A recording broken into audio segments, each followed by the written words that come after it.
Vamos a leer el primer versículo para comenzar. El remanente de Israel es el tema que tiene la Biblia, ¿verdad? Cómo Dios se prepara. Dios no se queda sin creyentes. Así que vamos a comenzar. Dice la Escritura, digo pues, ¿ha desechado Dios a su pueblo?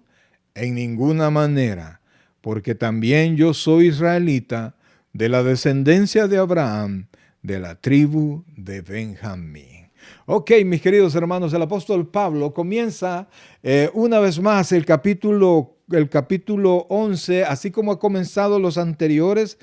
Por ejemplo, en el capítulo 9, se los leo así rapidito, Pablo dice en el versículo 1, verdad digo, en Cristo no miento, y mi conciencia me da testimonio en el Espíritu Santo que tengo gran tristeza y continuo dolor en mi corazón, ¿verdad? Hablando de Israel. Y luego en el versículo 10, el capítulo 10, versículo 1 dice, hermanos, ciertamente el anhelo de mi corazón y mi oración a Dios por Israel es para salvación. Y entonces comienza de nuevo, ¿verdad? Hablando los primeros versículos de cada capítulo, nos lleva al tema principal del capítulo. Entonces, amados, primero en el capítulo 9 nos habla del dolor que tenía Pablo por Israel, ¿verdad? Porque a pesar de la relación que tuvieron con Dios y con todo lo que recibieron, las promesas, la palabra, los pactos, ellos no alcanzaron a entender la palabra de Dios, no alcanzaron a comprender que no era por el cumplimiento de la ley, sino que era por fe. De hecho, ya Abraham había dejado con su vida y tantos hombres grandes de la palabra habían dejado la muestra de que ellos habían sido contados, su fe les había sido contado por justicia. Entonces, ¿eso qué quiere decir? Que sin obrar, la fe les contó como que hubiesen obrado. Porque no hay manera, amados hermanos, no hay manera que una persona pueda ser salvo con sus esfuerzos. Así tome la ley de Dios y quiera cumplirlo con toda su fuerza.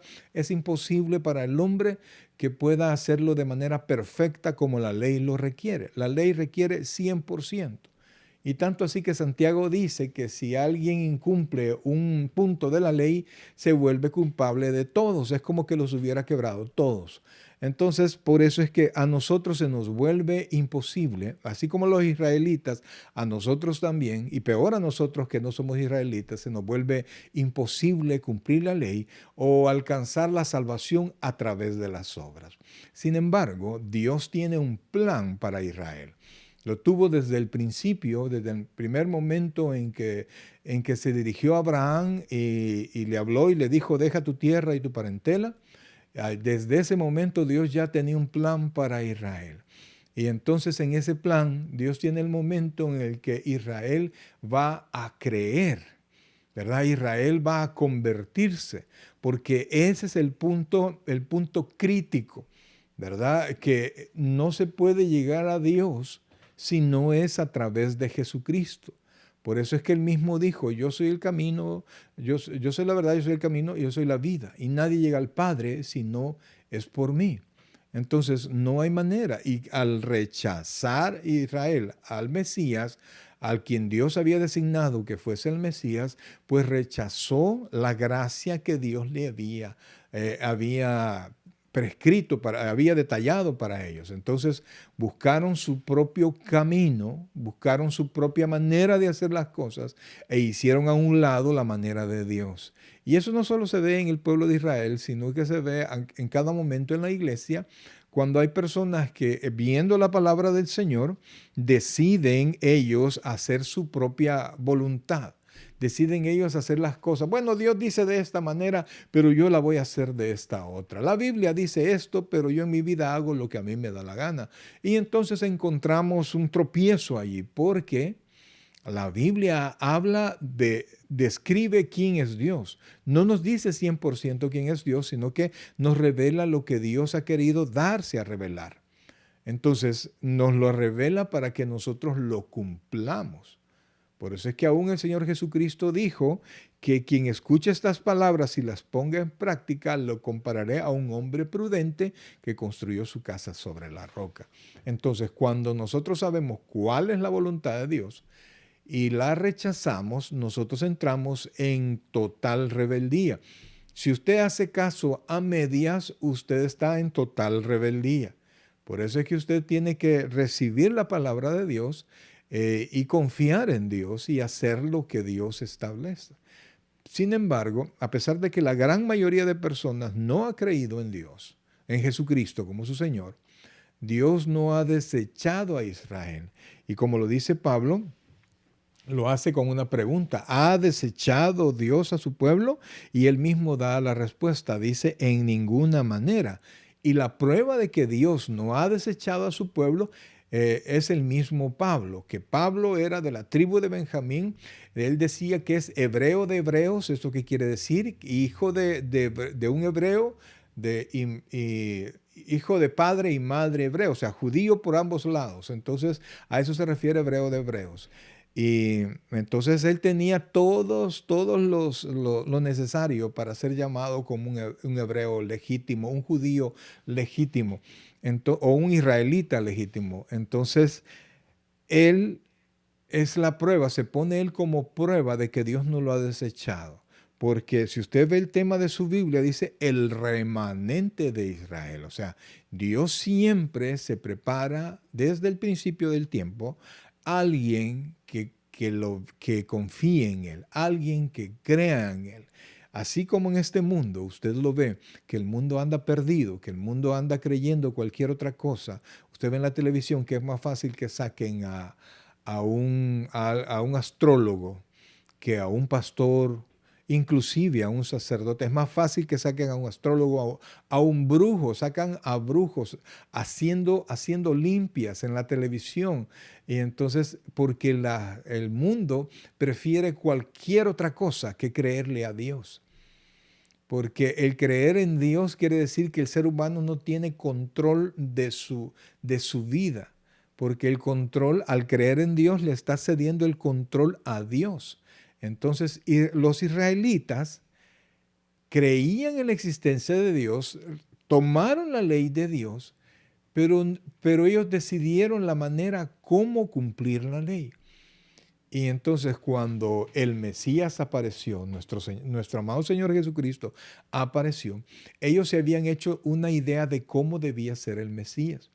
El Mesías tenía que aparecer y ellos en su interpretación de la palabra, ellos habían dicho que Israel iba a liberar, el Mesías iba a liberar a Israel al aparecer. Entonces, quien tenía sometido al pueblo de Israel era el pueblo romano. Entonces ellos pensaban que al aparecer el Mesías, este les iba a dar libertad, probablemente a través de batallas, etc. Entonces iba a ser el libertador de Israel inmediatamente. Pero cuando Jesucristo comenzó a revelar que su reino no era de esta tierra, comenzó a hablar del amor hacia los demás, comenzó a hablar del pecado más que de ser libertados del pecado o ser esclavos del pecado, más que de una libertad material a un yugo de otro gobierno. Entonces ellos desecharon al Mesías. E inclusive cuando Cristo estaba siendo crucificado, ellos, los fariseos y todo, guardaban la esperanza de que él realmente fuera el Mesías y le decían que si él era quien decía ser, ¿por qué no se baja de la cruz? Como dando alguna esperanza. Algunos estudiosos consideran que Judas, al ver que Cristo no daba el paso para liberar a Israel, cuando lo entregó, algunos estudiosos consideran eso, cuando lo entregó, él era como el detonante, el gatillo para que él le hiciera levantar al pueblo para liberarlo del pueblo romano. Pero no fue así. Entonces Israel no entendió. Y así encontramos a muchas personas que consideran que por ser perfectas pueden llegar al cielo. Cristianos que hablan sobre el cumplimiento que ellos tienen del Evangelio, hablan de su santidad y de su perfección y que ellos son dignos y no se dan cuenta que no hay dignidad en el ser humano delante de Dios. Entre humanos nosotros podemos sentirnos dignos, pero delante de Dios no. Y entonces Israel no consideró a su Dios tan santo como para que ellos no pudiesen hacer nada para poder estar delante de su presencia. Y creyeron que ellos, al cumplir la ley, reunían todos los requisitos para poder estar delante de Dios. Y eso fue lo que los llevó a esa soberbia espiritual, es lo que los llevó a rechazar a un Mesías humilde, a un Mesías que no venía a conquistar, sino que venía a morir, a dar su vida por nosotros. Eso no cuadraba con la idea de los judíos. No cuadraba con la idea de los griegos el pensar que un Dios iba a morir crucificado. No, porque había que tener victoria. Entonces, ni los griegos, ni los gentiles en ese tiempo, ni el pueblo de Israel creyó en Jesucristo como Mesías, y al rechazar la gracia de Dios, rechazaron toda oportunidad de llegar a Dios. Entonces, sin embargo, Dios tiene un plan. Dios tiene un plan y Dios no ha desechado a Israel porque Dios cumple lo que promete. Y esto, amados hermanos, esto es una de las primeras cosas que nosotros aprendemos en esta noche y quiero que guarde esta idea en su mente. Dios cumple absolutamente todo lo que promete y Dios tiene siempre el plan de acción perfecto. No improvisa en absoluto, sino que siempre, siempre tiene un plan. Y a eso le llamamos la provisión divina. Cuando Dios permite que algo pase, el cristiano debe seguir confiando y que Dios tiene la salida un poquito más adelante. Entonces Pablo dice que Él es la prueba principal de que Dios no se ha olvidado de Israel. Entonces dice el versículo 2, vamos Romanos 11:2. Y entonces esta ya no es una pregunta, sino que es una afirmación negativa. No ha desechado Dios a su pueblo, al cual desde antes conoció. ¿O no sabéis qué dice de Elías la Escritura? Bueno, vamos a llegar hasta ahí. Dice, no ha desechado Dios a su pueblo, al cual desde antes conoció. O sea, Dios eligió a Israel. Y si somos más específicos, Dios no eligió un pueblo, Dios se hizo un pueblo de una persona. Tomó a Abraham, de ahí Abraham, Isaac y Jacob. Y a Jacob le cambió el nombre y le dio por nombre Israel. A partir de allí, cuando se refería al pueblo de Israel, se refiere los hijos de Israel, como quien dice los hijos de Jacob.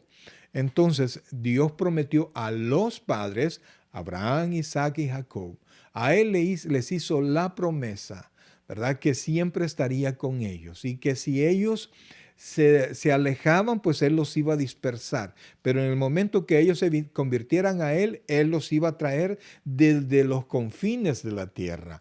Entonces va a llegar un momento, óigame bien a esto, que Israel va a poder ver a Jesucristo como su Mesías y va a creer en Él, va a lamentarse por lo que hizo, pero va a creer en el Mesías. Y entonces en ese momento, y me estoy adelantando, pero en ese momento Israel va a volver a su Dios, va a llegar al camino de salvación que es Jesucristo y va a volver a juntarse verdaderamente, no solo en bendiciones materiales, sino que en una vida espiritual, de nuevo unido con su Dios.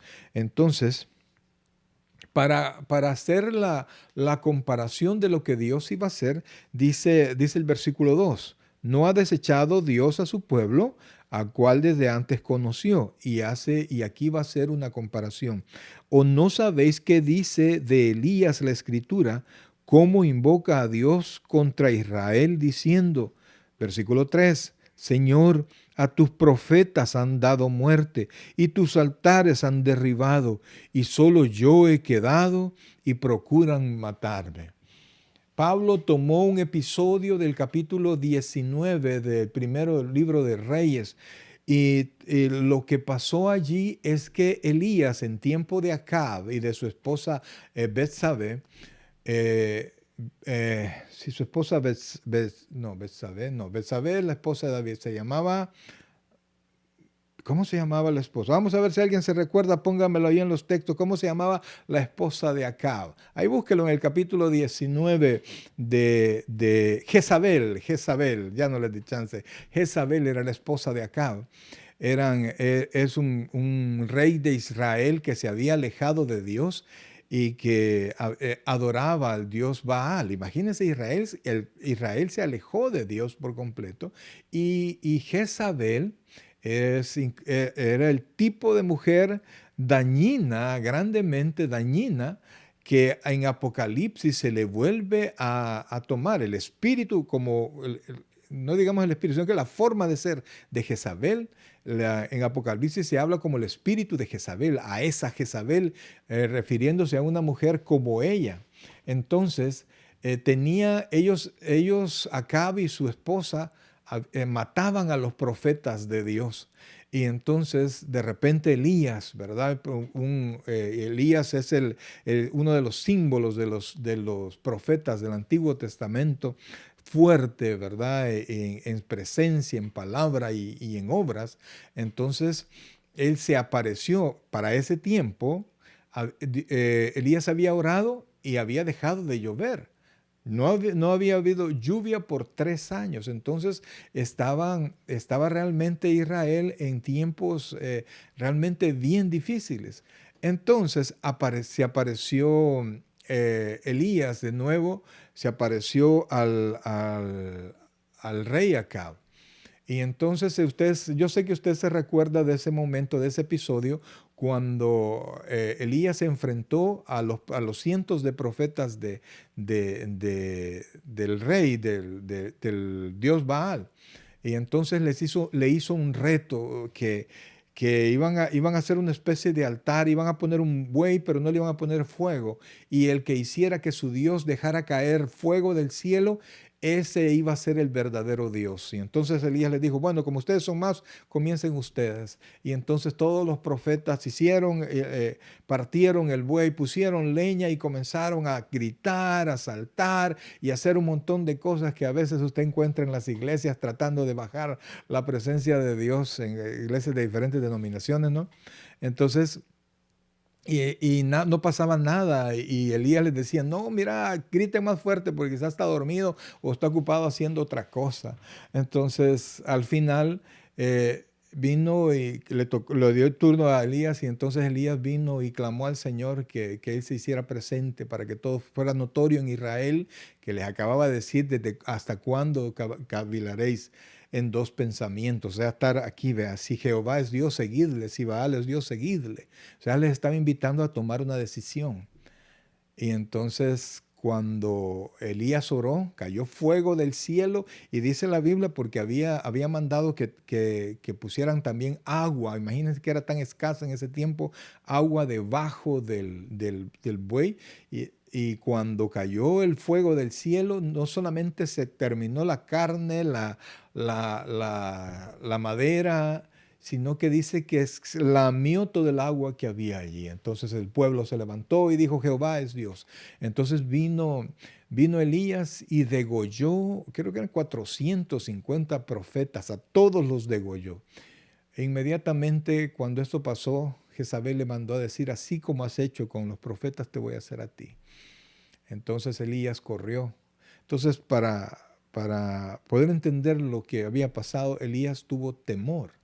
Pero el temor de Elías no era por su vida. Elías no temía morir. Él sabía que al morir iba a la presencia de su Dios.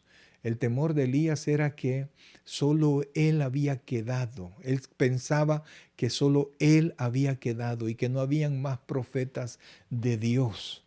Y entonces esa era su gran preocupación. Él sentía que con él iba a morir toda la casta de profetas que hablaban en nombre de Dios. Y entonces a esa palabra que Elías le dijo a Dios, porque Dios se le presentó y le dijo, ¿qué estás haciendo aquí? Y entonces eh, dice, volviendo a leer el versículo 2, dice, ¿no ha desechado Dios a su pueblo, al cual desde antes conoció? ¿O no sabéis qué dice de Elías la Escritura?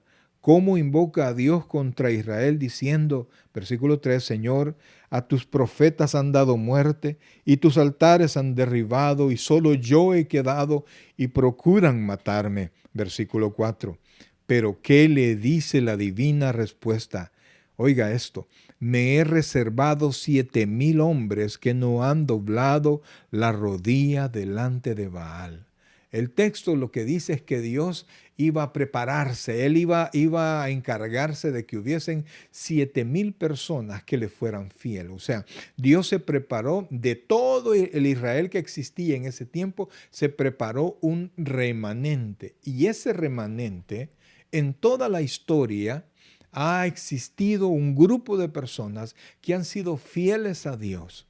Y aunque usted vea el mundo lleno de corrupción, siempre hay un grupo de personas, hay un remanente fiel que sigue confiando en Dios. Cuando algunos están en fiesta, siempre hay un remanente que está orando. Cuando algunos abogan por la ley del aborto, abogan por una cosa, por cuestiones que son contrarias a la palabra del Señor, siempre hay un grupo que está orando porque Dios haga su voluntad. Entonces, todo Israel estaba con la cabeza de si Baal es Dios o Jehová es Dios. Entonces Dios le dijo que él no dependía de Elías, aunque Elías fuera grande entre los hombres, para Dios no era grande, para Dios era pequeño. Y entonces tenemos que entender que todas las cosas dependen de Dios. Ya lo dijo en el capítulo anterior, no es del que quiere, no depende del que quiere ni del que corre, sino que de Dios que tiene misericordia.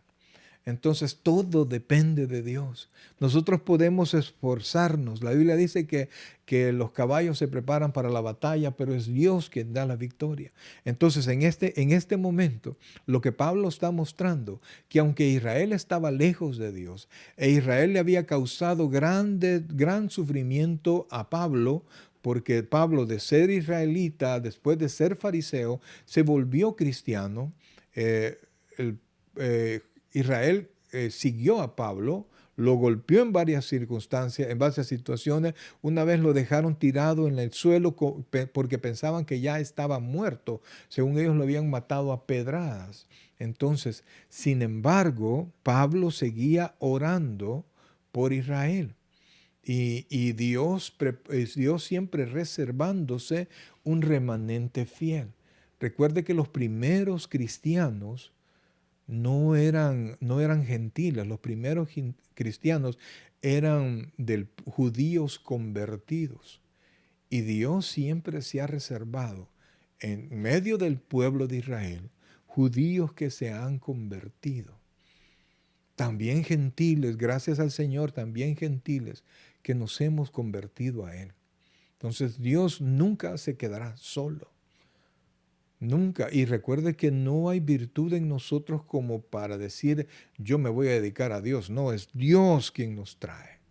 Es Dios quien nos salva. Para eso mandó a Jesucristo. Entonces, al rechazar a Jesucristo, se quedaron en ese momento, temporalmente, sin entrada al Padre, como si la tenemos nosotros a través de Jesucristo. Entonces, después de decir Pablo, recordando la respuesta que Dios le había dado a Elías, que él mismo se había preparado 7,000 hombres que no habían doblado rodillas, un remanente, dice el versículo 5. Sigue diciendo Pablo, así también, aún en este tiempo, ha quedado un remanente. Oiga esto, 3 palabras importantes. Número 1, escogido por gracia. Escogido por gracia. No es un grupo que ha llenado los requisitos. Es un grupo que Dios escogió. Y no lo escogió porque cumplieran la ley. Lo escogió porque Dios decidió que así fuera. Porque Dios mandó a Jesucristo y al creer en Jesucristo entramos nosotros en la gracia de Dios.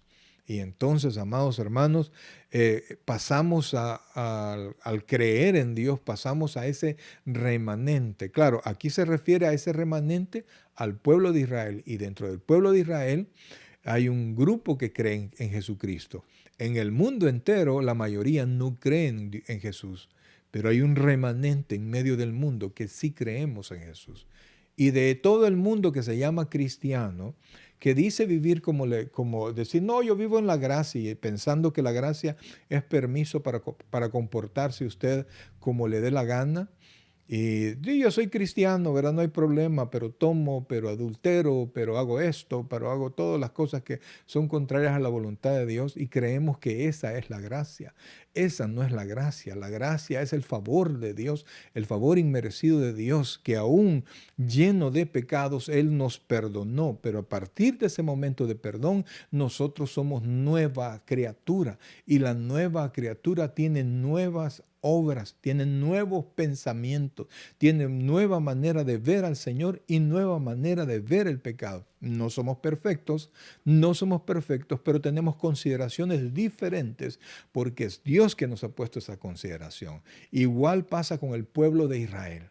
El pueblo de Israel que ha creído en Cristo tiene las mismas consideraciones que tenemos nosotros respecto del pecado, respecto de Dios, respecto de Jesucristo. Y cada una de las personas, sea judío o no sea judío, que le ha entregado su vida al Señor, se ha convertido en el templo y morada del Espíritu Santo. Y aunque Israel no tiene un templo, el remanente fiel sabe que en su cuerpo es un templo del Señor.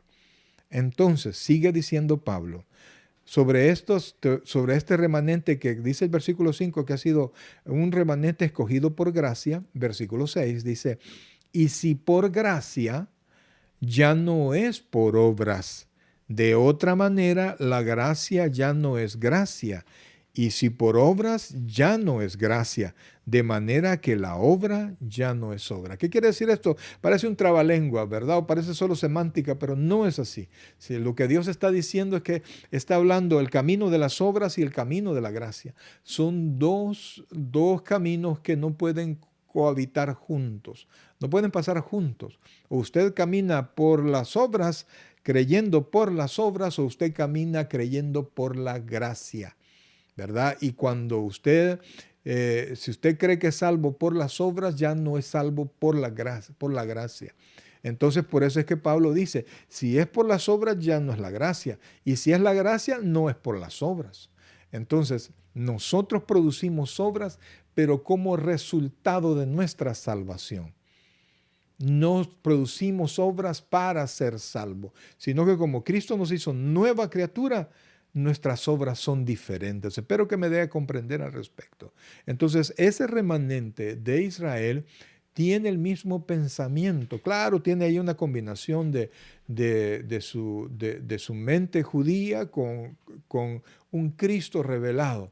Entonces, pero ellos han reconocido a Cristo como su Señor y Salvador personal y pasan a ser iglesia y el día que suene la final trompeta seremos arrebatados.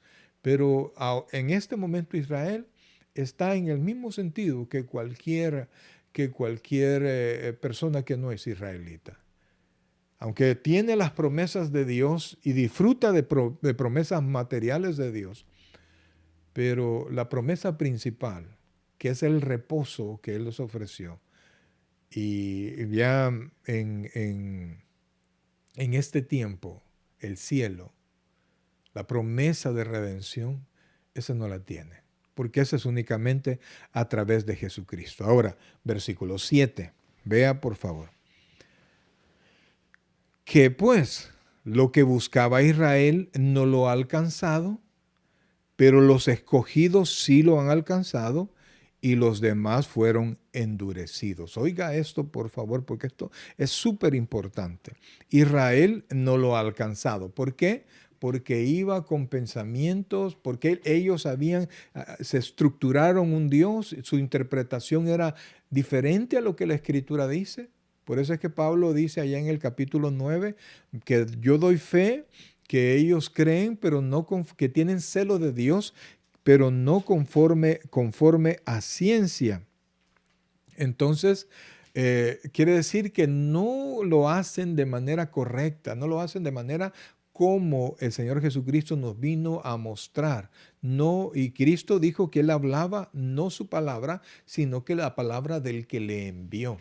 Entonces, al rechazar esa palabra, rechazaron también el camino de redención. Israel tendrá su tiempo de redención, pero por el momento Israel no tiene redención, excepto los israelitas que crean en Jesucristo. Ahora, sigamos, por favor. Versículo...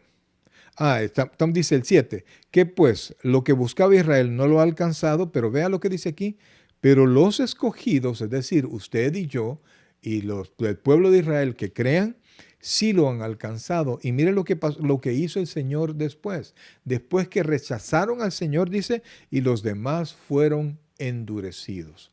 O sea, Dios no endureció su corazón para que no creyeran, no. Ellos al no creer, Dios endureció su corazón. Y dice la Biblia allá en Juan capítulo 1, versículo 11, que a los suyos vino, que era Israel, y los suyos no le recibieron. Mas a los que le recibieron, a los que creen en su nombre, les dio la potestad de ser hechos hijos de Dios. Entonces, se refiere a la nación de Israel. Israel como nación debió haber recibido al Cristo, ¿verdad? La visitación que recibía de parte de Dios. Pero al rechazar esa visitación, los que individualmente creyeron en Cristo, a eso se refiere, porque a los suyos vino, era el pueblo de Israel.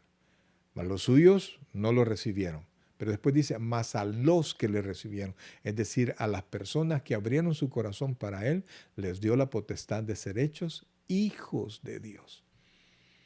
Entonces, del pueblo de Israel que sí recibió a Cristo, Dios los ha hecho no solamente herederos de la promesa de Israel, sino que los ha hecho hijos, como los es toda la iglesia que ha creído en Cristo de verdad. Entonces, ahora están ellos con su corazón endurecido y pase lo que pase, no creen como nación. Mas, sin embargo, uno por uno, en algún momento creen. Y por eso es necesario que se les predique. Por eso el capítulo 10 decía, ¿cómo creerán si no han oído? ¿Cómo irán si no hay quien les predique? ¿Cómo predicarán si no han sido enviados? O sea, todo viene de Dios. Entonces, versículo 8. Como está escrito, Dios les dio espíritu, mire esa palabra, estupor, ojos que no vean y oídos que no oigan hasta el día de hoy. Fíjense que busqué una definición de lo que era estupor y es el endurecimiento, dice, por aquí lo tengo, dice estupor. Es la falta de función cognitiva crítica y nivel de conciencia en el que un paciente está casi en su totalidad sin responder y solo responde a estímulos tales como el dolor. Una persona también está rígida y muda y solo parece estar consciente porque los ojos están abiertos y siguen objetos circundantes. O sea, viene de la palabra entumecimiento o insensibilidad. Eso es cuando el Señor dice, Dios les dio espíritu de estupor, ojos con que no vean y oídos que no oigan hasta el día de hoy. Esto es parte de Deuteronomio 29 y una profecía de Isaías 29:10. Entonces, amados hermanos, cuando rechazan la gracia de Dios, le es imposible. Le es imposible. Y por eso es que usted escucha a algunos predicadores, inclusive el pastor Junior termina casi todos sus sermones así, ¿verdad? El que tiene oídos para oír, que oiga, refiriéndose a esto. Si no tiene oídos de estupor, acepte la palabra de Dios. Y eso así es. ¿Por qué? Porque de repente estamos tan inmersos en el mundo, estamos inmersos en nuestros problemas, inmersos en mis propios proyectos, que no le damos espacio a Dios y rechazamos las oportunidades que Dios tiene para nosotros, porque queremos las que el mundo nos da. Muchas veces en cuestión de trabajo, etcétera, sí coinciden, pero de la mano de Dios y no haciendo mi propia voluntad. Y si Dios hizo eso con Israel, amados hermanos, lo va a hacer con cualquiera que rechace su gracia. Por eso es que dice el versículo 9, oiga esto, dice, y David dice, se ha vuelto su convite en trampa y en red, en tropezadero y en retribución. O sea, sus celebraciones se le volvieron como tristeza. Y después dice el 10, se han oscurecido sus ojos para que no vean y agobieles la espalda para siempre. Entonces, ese es el estado de Israel actualmente. Mas, sin embargo, Pablo comenzó diciendo, ¿ha desechado Dios a Israel? Dijo, en ninguna manera. Y él dijo, la prueba de que, o sea, él quiso decir, la prueba de que Dios no ha desechado a Israel soy yo. ¿Por qué? Porque yo soy israelita. Y así como él ha creído, han creído muchos israelitas. Pero también ese momento de rechazo de Dios por parte de Israel dio paso a otra situación que comienza en el versículo 11. Dice así, digo pues, han tropezado los de Israel para que cayesen, es decir, para que quedaran en el suelo, en ninguna manera. Ese en ninguna manera lo dice Pablo varias veces en estos 3 capítulos. Pero por su transgresión, oiga esto, vino la salvación a los gentiles para provocarles a celo. Es decir, que esa gracia no se iba a quedar sin influenciar a alguien, sin salvar a alguien. Y entonces al ser rechazado por su pueblo, pues entonces Dios vio sus ojos, puso sus ojos en el pueblo gentil y el pueblo gentil ha venido creyendo. Y fíjense que no es que sean pocos los judíos que han creído, porque si usted ve, si va en el libro de los Hechos, y va también a los evangelios en el tiempo de la predicación del Señor Jesucristo y en el tiempo de la iglesia primitiva, es decir, los 100 años posteriores a nuestro Señor, muchos judíos se convirtieron. Muchos judíos fueron perseguidos. De hecho, la carta a los hebreos es una motivación para que el pueblo no regrese a su fe anterior, sino que se mantenga. Y aunque sufrían persecución y habían sufrido pérdidas materiales, ellos siguieran adelante. Entonces, amados hermanos, al rechazar a Dios, al rechazar a nuestro Señor Jesucristo, la gracia se derramó en el pueblo gentil. Claro, por supuesto, dentro del pueblo gentil, al remanente del pueblo gentil que ha creído. Ese es la iglesia. Si usted ha creído en Cristo y lo ha recibido en su corazón y su vida ha dado testimonio, o sea, quiero que me entienda esto, porque mucha gente repite una oración y dice, yo repetí la oración y yo soy cristiano. Ahora, el Señor Jesucristo dijo algo, por sus frutos le conoceréis. Ahora, de nada sirve estar viendo todo esto en Israel, de Israel, si usted no se cuestiona, así como estamos viendo el testimonio de Israel, si usted no se cuestiona si su vida ha cambiado. Porque la vida da testimonio de estar viva. Si un cadáver está muerto, lo que va a pasar es que el proceso de putrefacción comienza.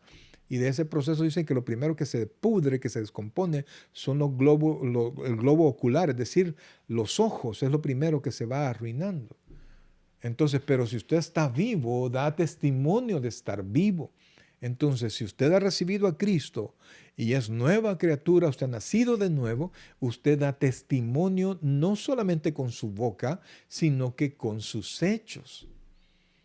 Su vida se va ajustando a la vida que Dios quiere que nosotros tengamos.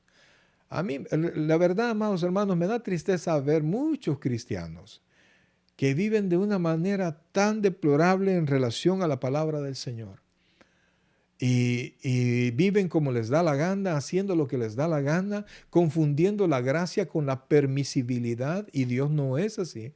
Dios nos ha dado un libre albedrío para que nosotros tomemos una decisión, y de esa decisión va a depender todo lo que viene a nuestra vida.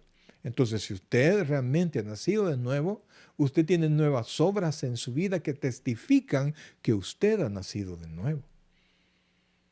Si usted considera que su vida sigue siendo la misma que de antes de ser creyente, usted tiene que hacer un alto, tiene que juzgarse a sí mismo, no juzgue a los demás, juzgarse a sí mismo con la palabra de Dios.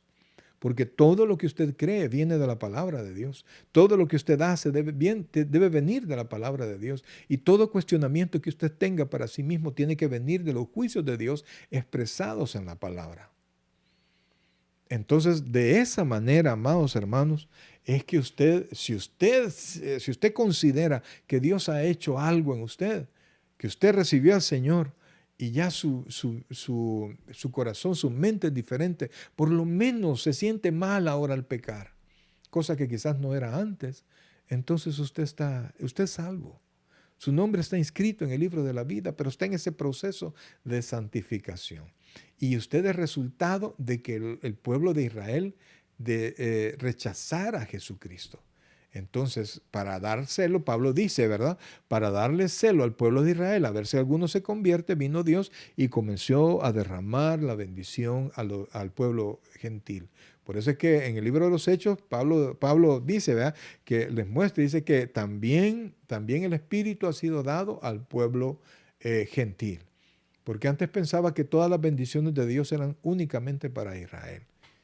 Pero ya se dieron cuenta con todo esto que no es así. Entonces dice, versículo 12, y si su transgresión, oiga esto, es la riqueza del mundo, y su defección la riqueza de los gentiles, cuanto más su plena restauración. Es decir, dice, si su transgredir es pasar la línea, ¿verdad?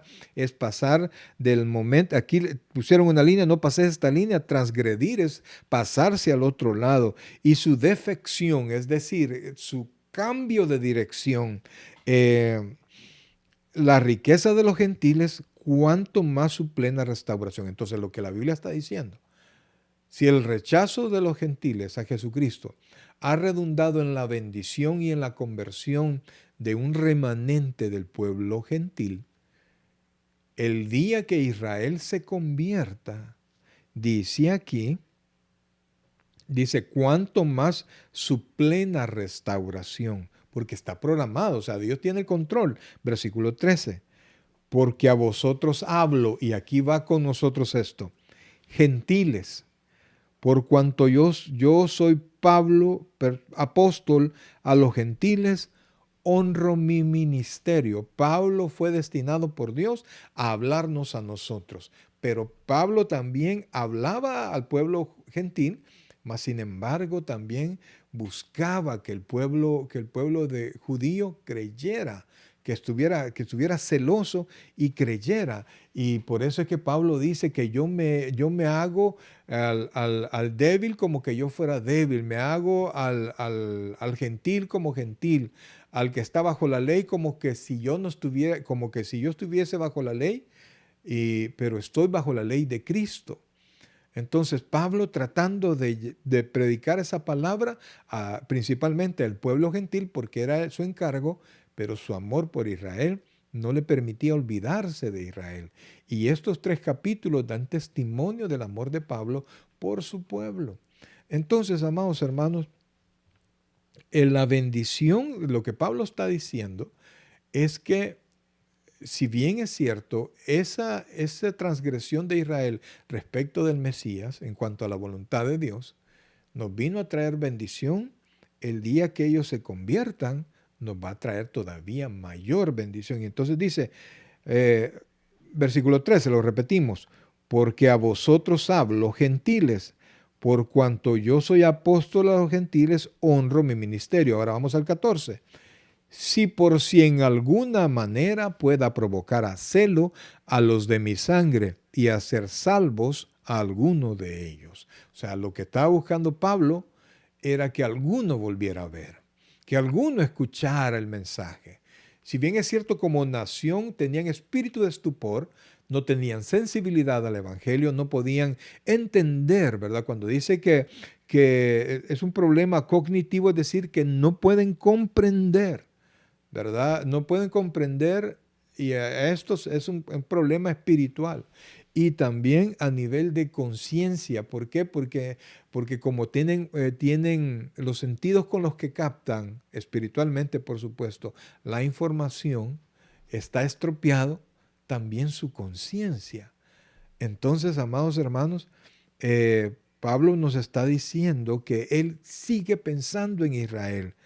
Y dice el versículo 15, ya casi vamos terminando, dice, porque si la exclusión, hablando de Israel, es la reconciliación del mundo, es decir, el que Israel haya rechazado, el mundo a través del remanente gentil que se está convirtiendo, se está reconciliando con Dios. ¿Qué será su admisión? Sino vida entre los muertos. O sea, Pablo, al decir esto, esta expresión está diciendo que puede pasar cualquier tipo de bendición, por grande que fuera, y la transformación del mundo entero cuando Israel se convierta, ¿verdad? Que está dentro del plan de Dios. Sigue diciendo, versículo 16, si las primicias son santas, también lo es la masa restante. Y si la raíz es santa, también lo son las ramas. O sea, hablando en este caso, en este solo caso de las primicias y hablando de la raíz, se refiere a los padres que recibieron la promesa, Abraham, Isaac y Jacob. De allí vino el pueblo de Israel, de allí vino Cristo.